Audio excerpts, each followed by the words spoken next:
designing for the long term, quality construction, detailing. Identifying the right partner for a project. You can work directly with the suppliers, more local, tighter process. With studios in London, New York, LA, and now Dubai, MAWD has a very truly global reach. How does that global perspective inform your approach to storytelling through design?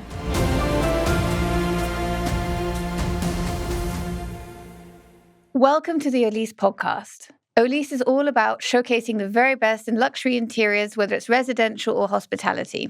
But we wouldn't be here without our amazing sponsors, and I'd like to take a few moments to thank them. Thanks to AB Consulting, founded by Andy Butler, he really has transformed the way construction works by offering amazing events and networking.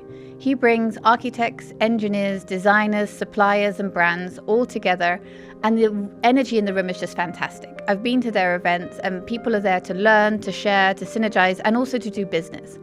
I've met some incredible people there. I wish you all the best, Andy, and thank you for supporting OLISE. Elliot and James, OLISE really welcomes you and is so excited to hear your story and journey.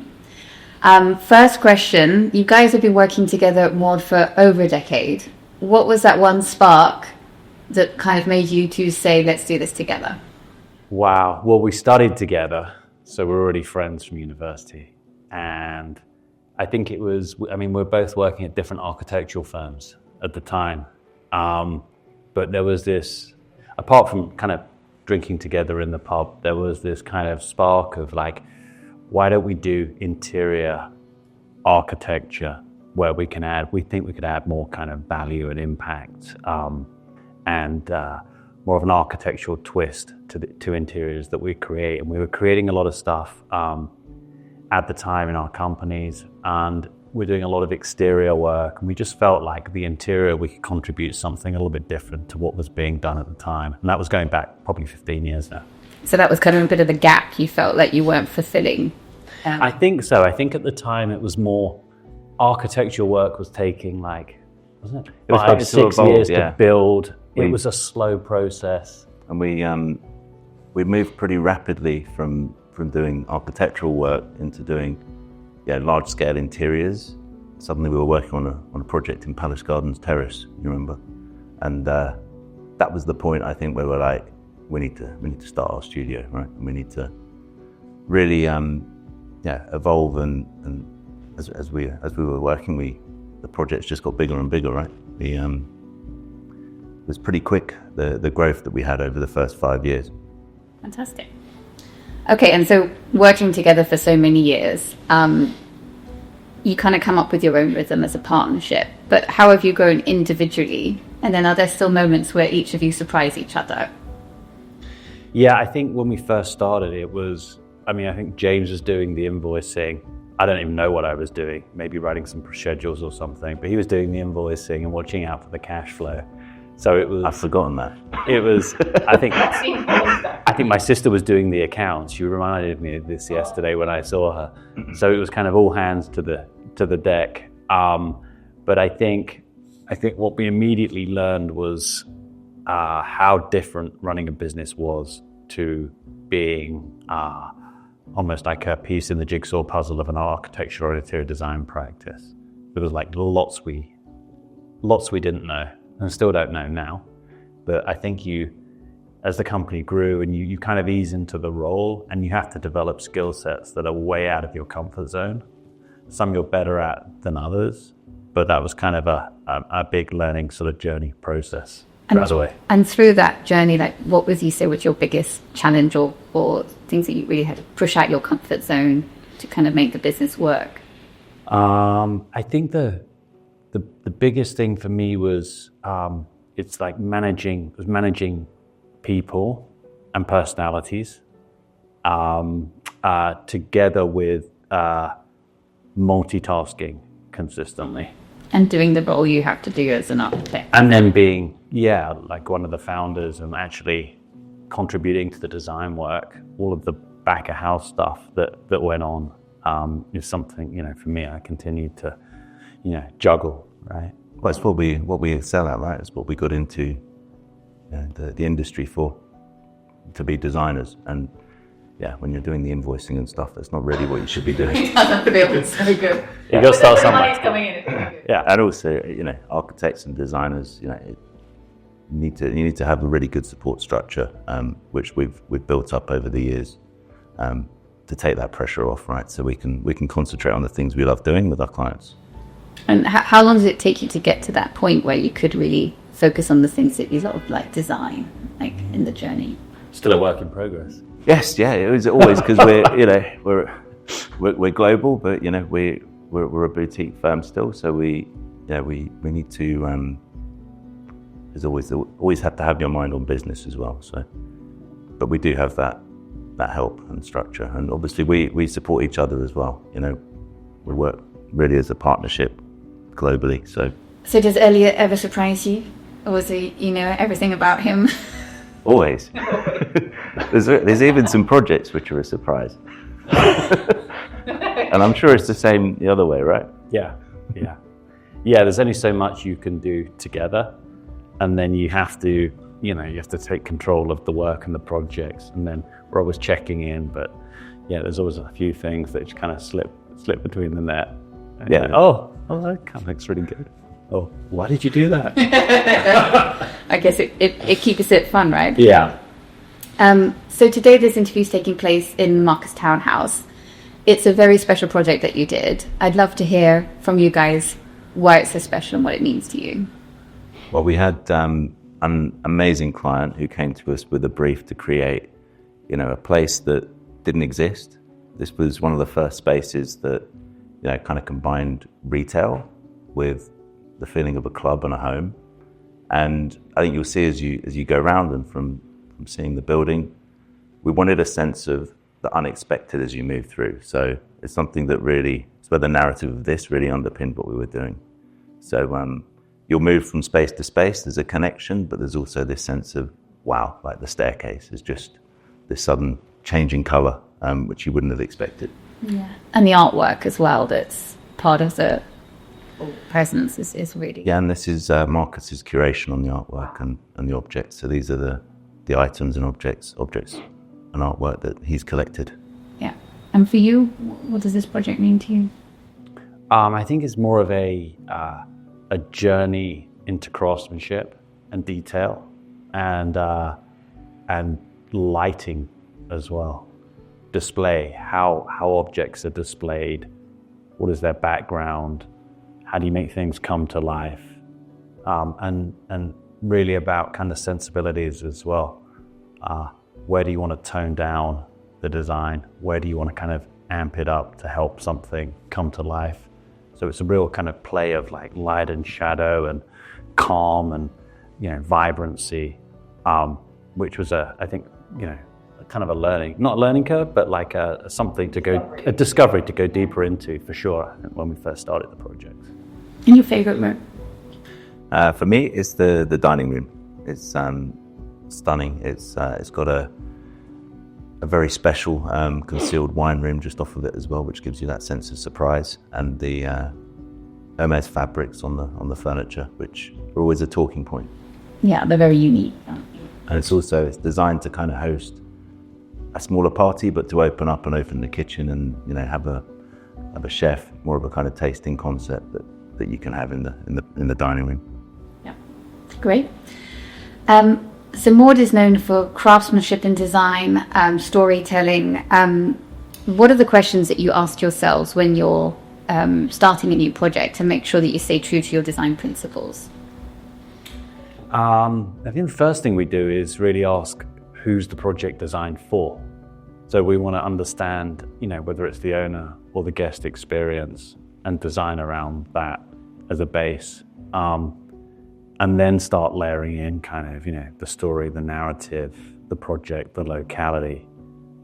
Some designers start from the other end. We kind of start from that end. And we just like the process to coming to kind of an informed decision on why we're designing and letting that kind of play out. So really understanding the customer, the user, the client. Yeah, because for me, and I think a lot of the time, you can start with, okay, this is just my gut feel, or this is just my want, or this is in today. And we want to, the projects we design, like we're saying, sometimes 3, 4, 5, 6 years. So how do we make that experience authentic from the start and translate it through the years? So things go in and out of fashion, trends happen, trends come and go. How do we kind of future-proof that? So when we walk into the project, we're like, okay, so it does make sense. This is why we designed it. Yeah. And I think that focus on the user, on the guest, is super important, and it comes from the architectural principles that underpin what we do as well. So, yeah, really understanding the guest and understanding the buyer or the client, but then also using architectural principles of scale, of proportion, getting interior spaces right is something that our clients really, they love about our work, and it's why they like to come back to us, which is a good thing. Definitely. So your work spans residential towers, super yachts, hospitality, and private homes. So do you approach each typography in a similar vein, or is there kind of a constant throughout all of these different sectors that you work with? I think, as we were saying before, the kind of starting or generative process of the project is kind of the same, whether it's an end user or a guest or a client.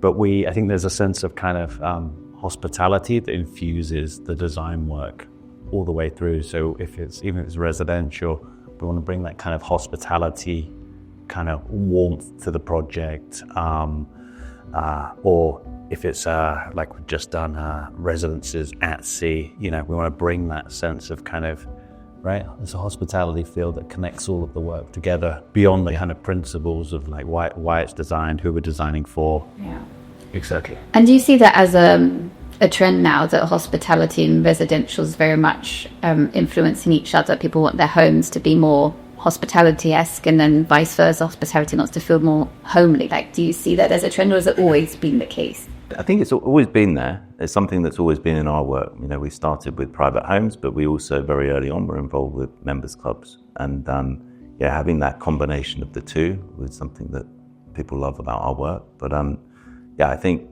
generally hospitality, the product has got so much better over the last 10 years. You look at the spaces, they do feel they're more experiential. You've got this, a real sense of place and brand connection in a lot of restaurants. And if you look back at some 10 years ago, they're nowhere near the quality level that you get now. And I think that influences obviously the places people go out. They want to take experiences to their home, which means, you get elements of that coming through into, that raising quality comes through to the home as well. But I think you're saying, you want elements to come through. You don't want that full experience to come through. Yeah, right. So exactly. I think that's the trick about cherry picking and understanding, well, what is that experience that gets laid on top from places people eat, socialize, etc.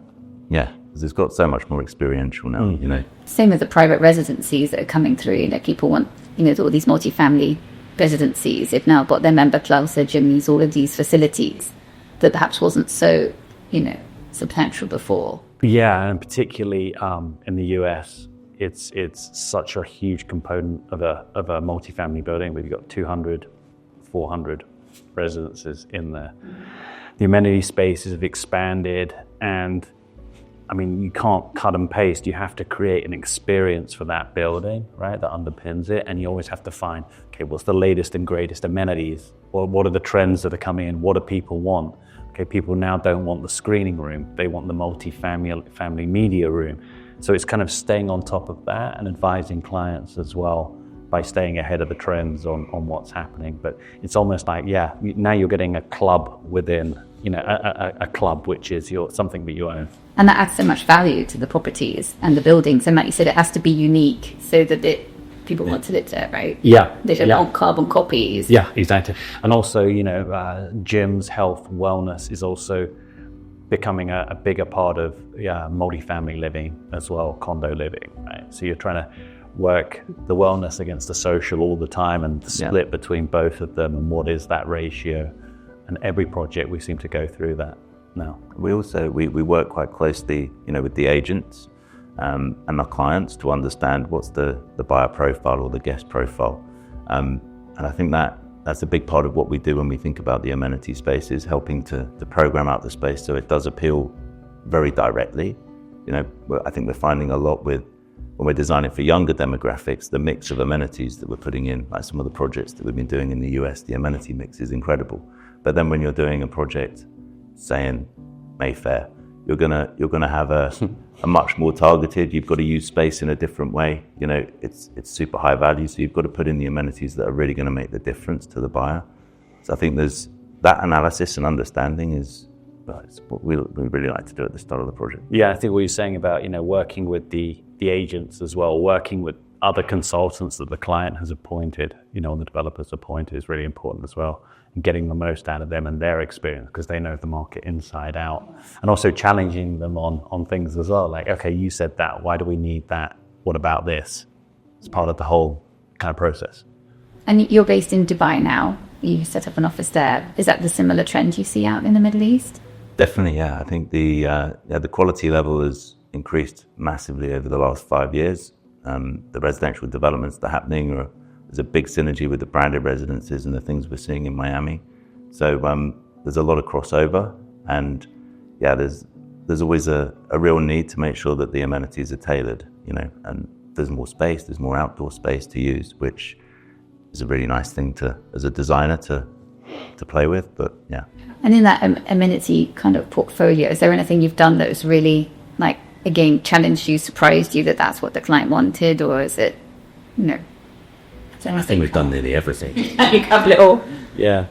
You've got kind of karaoke space, karaoke rooms that have come in that then, sort of double as a podcast studio. You've got these kind of micro spaces that are kind of blended in that you kind of fun one day and then more serious, the next day. But for me, it's the extent of wellness that has come in. Yeah, and I think if you look now towards wellness and bathhouse and the whole kind of sauna, cold plunge trends that have you're seeing actually members clubs being built around some of these concepts. They're now coming into multifamily as well.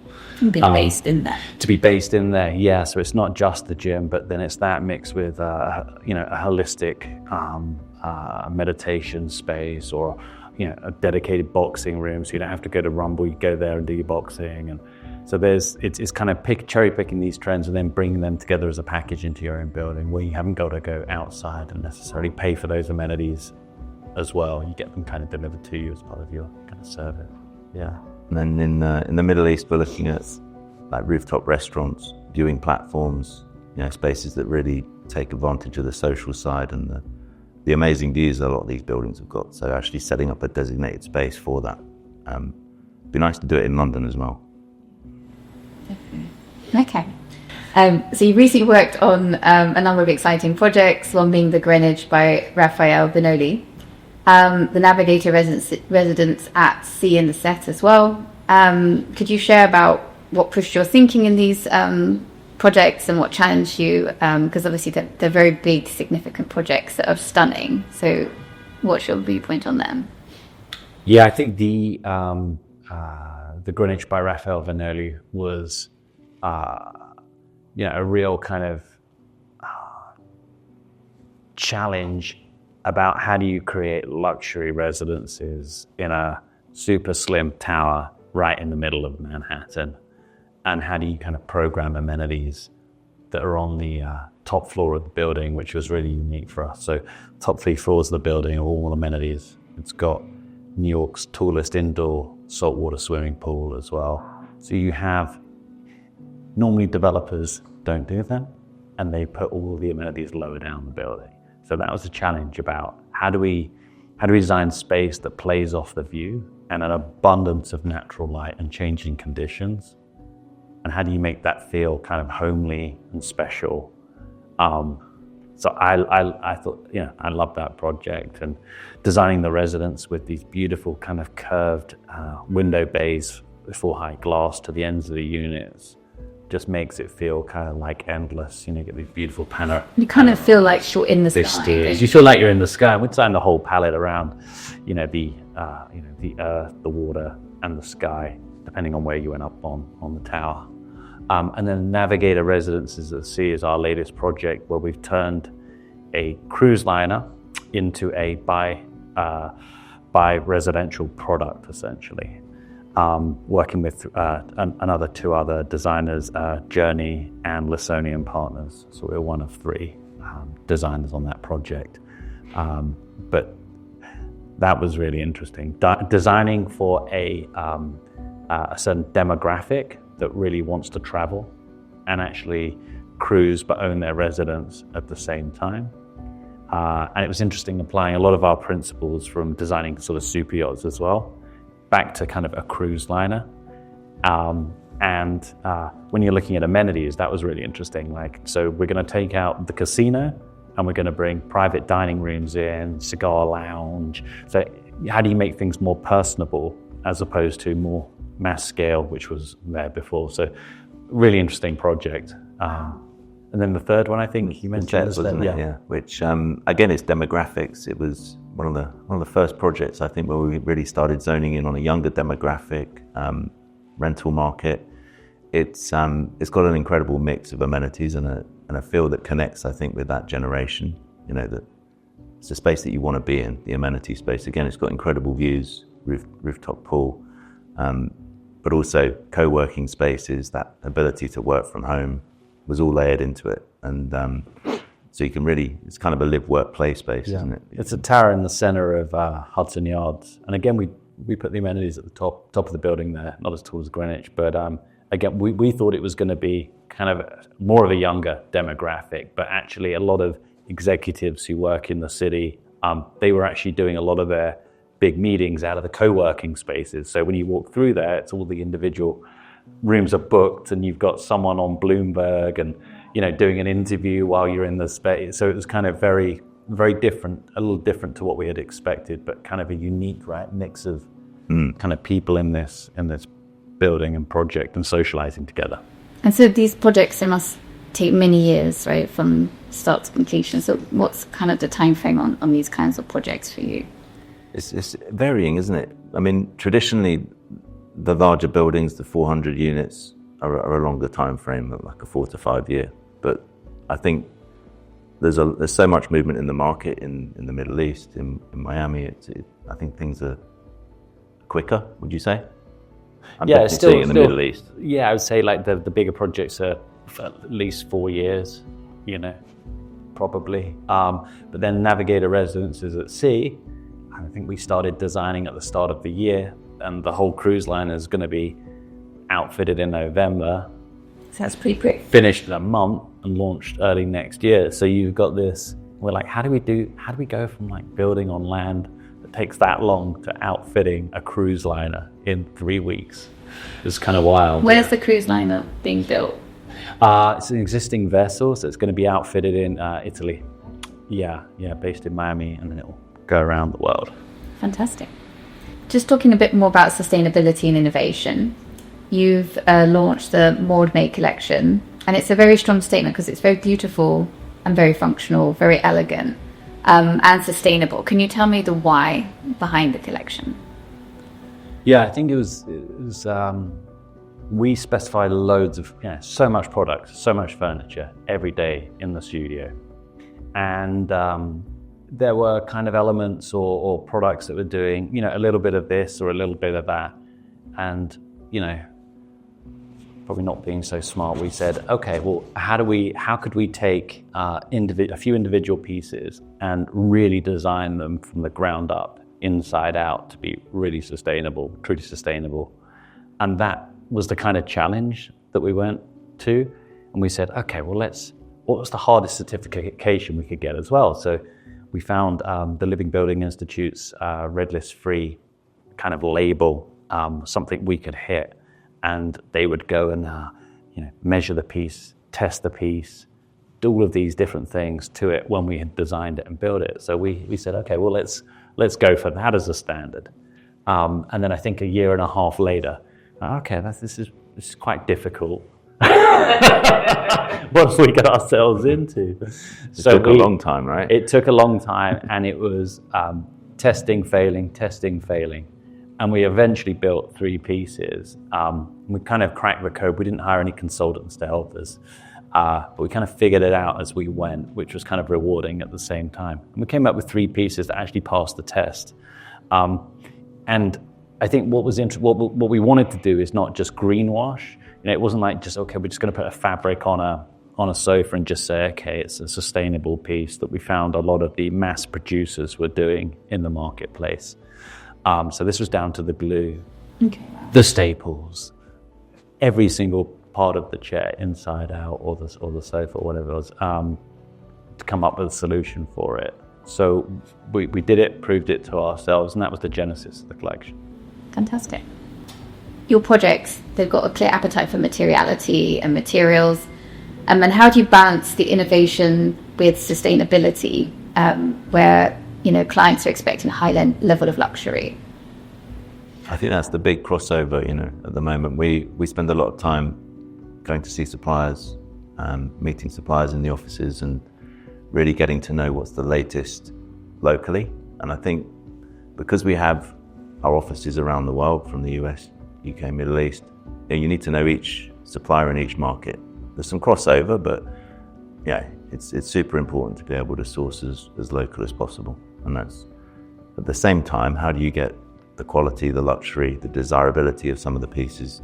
So we often try and work with that list of suppliers or people that we've identified to try and push the product level a bit more, and come up with a finish together with them that hasn't been used or hasn't been done. But it's something that we work on generally we talk about it every month or so. Yeah, and any supplier that comes in and wants to work with us, one of the questions will be, what are you doing that's interesting, with a sustainable edge to your product? And I would say over the last couple of years, probably 2.5 years, it's really come a long way from wood floors, to furniture, to fabrics. I think the industry's kind of taken note and just said, okay, what are the things that we can do easily to scrub out? And a lot of our private residential clients, they're really interested in what are the chemicals, what's going into my home, what do I not want to, what can I do differently, what do I not want to breathe in? So it's kind of coming. Pressure coming from all. Yeah, it's going to be 360. Better. But to your original point about kind of luxury and sustainability at the same time, I think it's come a long way, right, in terms of the fabrics that we can use. Certainly leather products as well come a long way. But it's all really, you're led by the industry, right? I guess it's also the longevity of what you design. So it's like you said, it's about constantly being relevant and sustaining that beauty, as opposed to being the trends that come and go. Yeah, I think, and not wanting to trash pieces as well. Again, we're here, it's designing for the long term, right? How do things go together well, quality, construction, detailing. It's identifying the right partner for a project as well that can help you source in the best way, rather than having COM fabrics, coming from all over. You can work directly with the suppliers to make sure that it's more of a tighter process, more local. Okay. So with studios in London, New York, LA, and now Dubai, MAWD has a very truly global reach. How does that global perspective inform your approach to storytelling through design? But there's a number of ways. I mean, we always we have our company meetings every month, so we share all of our projects globally in terms of when we talk, when we meet at the company meetings, really understand what's going on in each market. Yeah, and we pull trends from, if James working a project in Taiwan, we're, as designers, all looking at the designs that are being produced. So something's got more of a local edge to it, it's kind of interesting because it's something maybe you haven't seen or done. So then we're like, okay, that's kind of really cool. Can we pull some of that for something we're doing in the US? Or a slightly different aesthetic, or something that resonates with the project that we're doing, and vice versa. So there's always something that kind of cross pollinates kind of internationally with the work. And then can you share a project where local culture played a big role in shaping the final outcome? And how do you approach culture nuance in a way that feels authentic and less like a decorative kind of approach? Well, I think we've been working together in the Middle East probably 12 years plus. And within that time, we've been involved with private homes, special projects. And as part of that, you really have to get to understand your client and the sensitivities around privacy.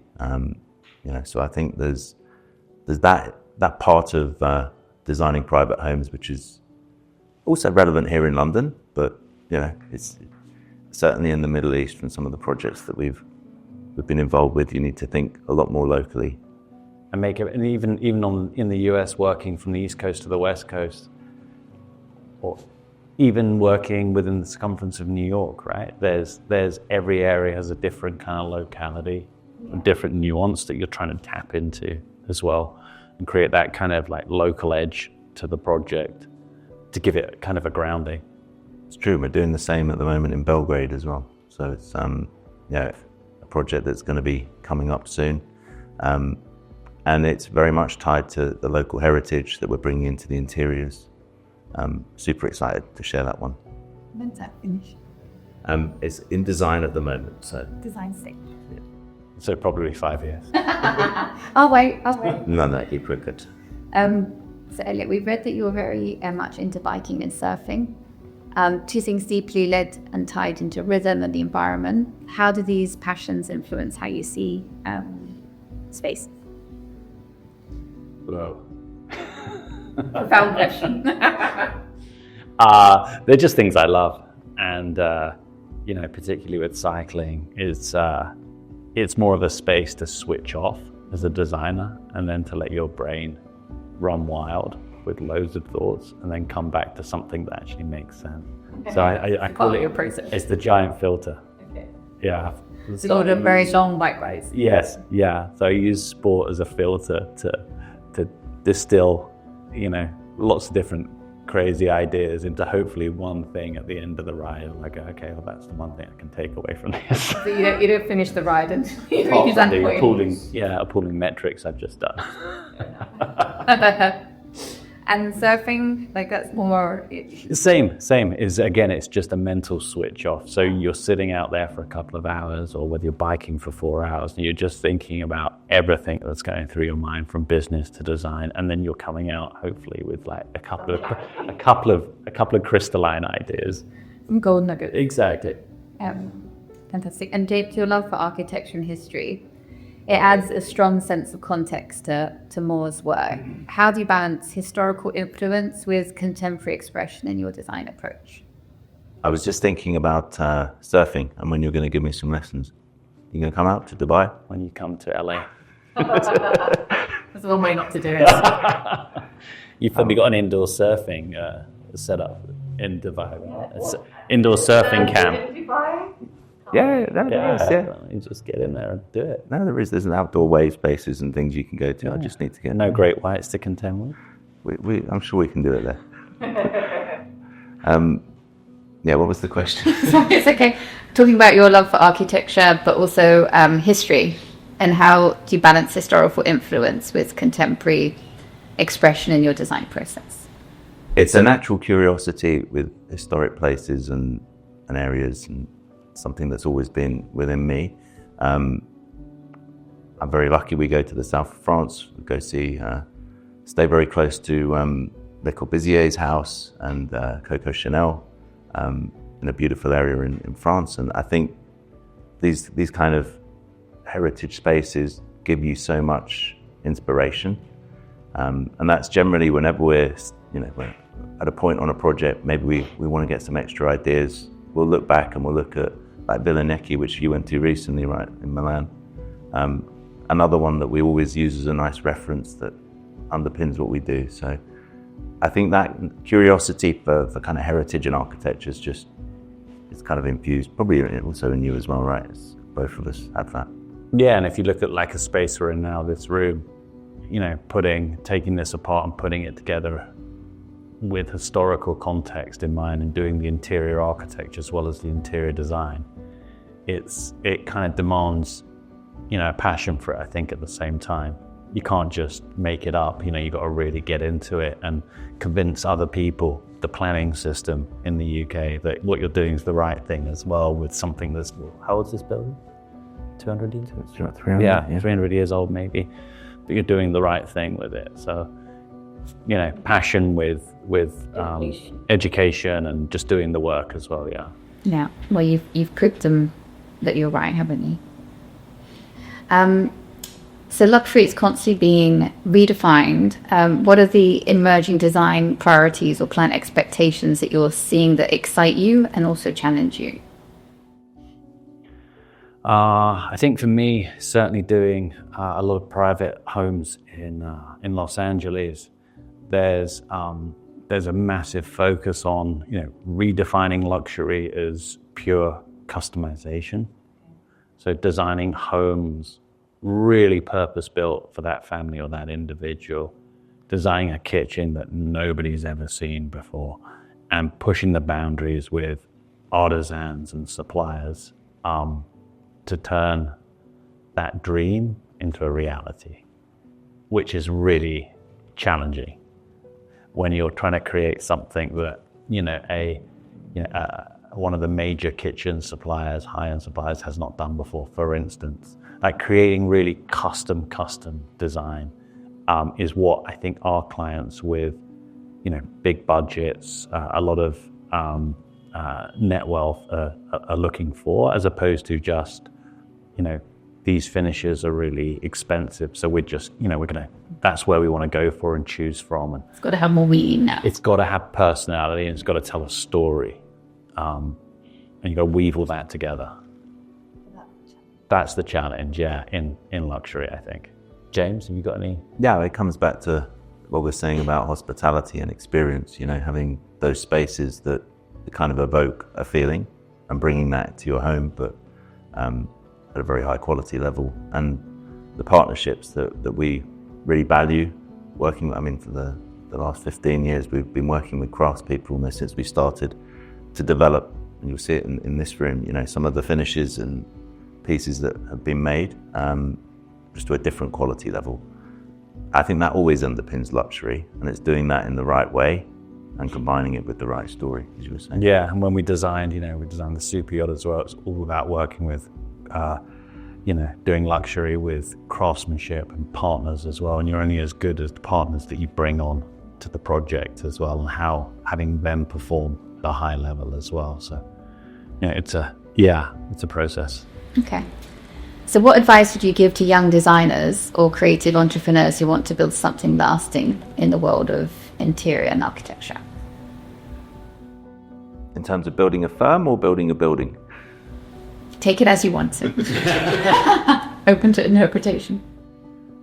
I think just have fun with building a firm. It's, we pursued our passion, and we're very, very lucky to, be in a position where we have a design firm and we're doing what we love. And, if you can follow that, it's an amazing thing to do. But also make sure to have a good business team behind you as early as you can. And by business team, you mean accounts and finance and what do you mean? Or Yeah. I think there's what James is saying. There's a moment in time, even when you're starting, that you have to sort of say, okay, I know I need a different type of help to grow my business. But for me, I'd say, as long as you have something to say about design, then you should follow it. Right? You've got something to say. You think you want to say it. You want to start designing space projects, starting your own firm, then do it.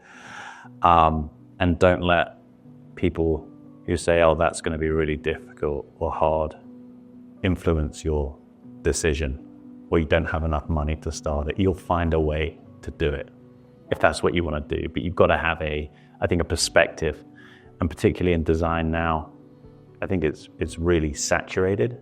There's so many good designers, and you're always, as you get up, you're always competing with the the better designers, best designers, whatever it might be. So you've got to have that opinion, else you'll get lost in a sea of great things all the time. So it's just staying authentic, I guess, to your design Yeah, patterns. yeah, and as James was saying, and then knowing when is the right time to try and use additional resources to grow what you're doing and be seen, I think, more. Because that's the tricky part when you're, you do the design well and that's your passion and that's your happy place. And then the growing a business, like you said, is all about people and admin and finance and discusses, not so exciting stuff. And press and marketing, and how do you stand out? How do you get published? That's a really hard one, I think, when you start a business as well. What projects are you going to publish? Like, you're probably not going to have, your dream, like the dream project just come to you. You're going to have to work on smaller projects to get that dream project. So how do you publish those? Some you can, maybe some you can't. So it's a multifaceted thing. Yeah.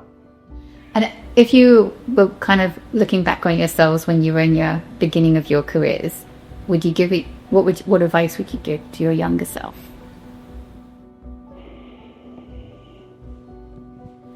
I've gone a bit rogue with that one, so you can take a moment to think about it. I think having more help early on in the process. I think because we were running, I think we were running after like 3 or 4 years, we're running a studio of maybe 50 people in 2 offices in Soho. Yeah. And we had everything in house. It was a big operation, right? Very quickly. But we didn't, again, we were so young in the process that trying to manage that as well was kind of wild. So I think it would have been like, okay, get more specific help earlier on and pay for that help as opposed to trying to do it yourself, again and again. And also, I think scale doesn't mean success as well, because once you hit scale, you have to take project after project after project consistently. I'm not saying you don't, but early on, balance, right? There's a balance, and I think a filter that you have to go through as well, because you want to be doing the work that suits you, not just work for work's sake. And I think I'm balanced. Yeah, and I think the more established you become, you have a little bit more say about what you can turn away and what you take on. And if you don't, certainly for us, right, we try and keep it international but manageable and boutique at the same time, so we can offer clients a high level of design and service all the time. I think that was a big learning lesson. Do you agree? Yes, definitely. Putting words You're on in James's mouth. Yeah, definitely we're on the same page with that. Particularly the quick growth and managing that was definitely something that we learned from, right? Yeah. But you never had doubts that you're doing the right thing and setting this up on your own is what you wanted to do? I don't think there's any look. You can't look back. I think there's only one way, and one way is the forward way. Whether it's right or wrong, for us, we could never go back to working for somebody. It was kind of, we'd gone out on this, so it was like we had to make it work, whatever. And I think over 15 years, you take a wrong turn here, you take a right turn here. It's a bit like snakes and ladders, right? You gotta bump up the ladder, then you come down to. It's this whole kind of game of trying to progress what you're doing. And every year it presents a different type of challenge, which is kind of fun to wrestle with. Yeah, that's the joy of business, right? So thank you so much for answering all my questions. Something though, just exclusive for the OLISE community, is there a project that's coming up in the future that you could just tell us about that perhaps is not so publicized yet? Yeah, I think in the US we've got the Cloud One residences in Wynwood in Miami. So if you know Wynwood, it's a super artistic area within Miami. And we're working with the Goldman Gallery as well on creating artwork for the building and the interiors as well. It's kind of street art, which is really kind of cool. And it's taking a German hotel brand and doing branded residences and hotel in Miami. So that's coming up, being launched, might be launched very soon. And also more branded residences in the Washington, D.C. area as well. So that's kind of like top branded residences that we're putting together and curating, which we're doing a lot more of these days in August. Great, thank you. And we've got a number of residential developments coming up in Taiwan and Asia, and also throughout the Middle East now, from Dubai through to Saudi. Something coming up very soon in Dubai, which hopefully we'll be able to talk about. And we're also very close on finishing the design for an exciting new project in Belgrade, which would be fantastic to share. Amazing residences. And a members club in Kuwait. Yes. As well. Yes. That is nearly finished at the top of a very tall building that will be very interesting. Cool. Yeah. Well, so you guys are not busy at all, really. Cool. Well, thank you so much for your time. It was such a pleasure to meet you both and share your journey with the OLISE community. So thank you very much. Yeah, thanks for having us. And we love the magazine. We're big fans and wish you all the best with it. Okay. Thank you so much. Thank you.